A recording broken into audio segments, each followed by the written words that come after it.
آج شادی کے بہت مسائل ہیں، نوجوانوں کی شادیاں نہیں ہو رہی ہیں، بیٹیاں بیٹھے بیٹھے 30 سال تک پہنچ گئی ہیں مگر شادی نہیں ہو رہی، بیٹے کو کماتے کماتے 15 سال گزر گئے، جوان ہونے کے بعد 15 سال پاؤں پہ کھڑے کھڑے ہوتے ہوتے گزار دیے اس نے۔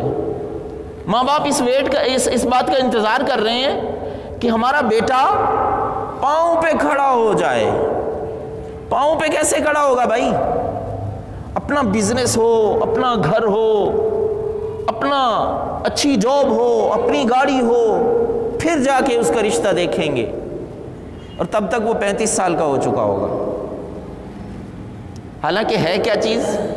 حالانکہ ہے حکم یہ ہے کہ بیٹا ہے یا بیٹی ہے، جوان ہو گئے نا، شادی کر دو، ان کی شادی کر دو، ان کو ایم اے کروانے کی ضرورت نہیں ہے۔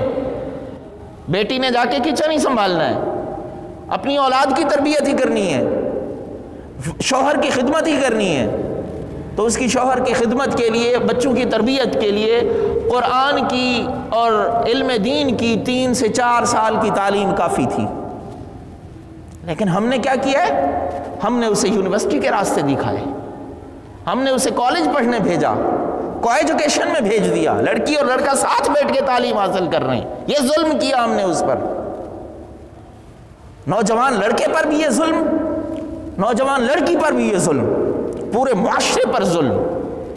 ہماری لڑکی ہمارا لڑکا ایک ساتھ بیٹھے ہوئے ہیں، ایک ساتھ پڑھ رہے ہیں، ٹرپ پہ جا رہے ہیں جی، کیا ہے؟ سرچنگ ٹرپ ہے جی۔ کہاں جا رہے ہیں جی؟ یہ ہم جو ہے نا اسٹڈی کرنے جا رہے ہیں۔ یہ اسٹڈی ہو رہی ہے، ان کے دماغوں کو شل کیا جا رہا ہے، ان کے جذبات کو مجروح کیا جا رہا ہے۔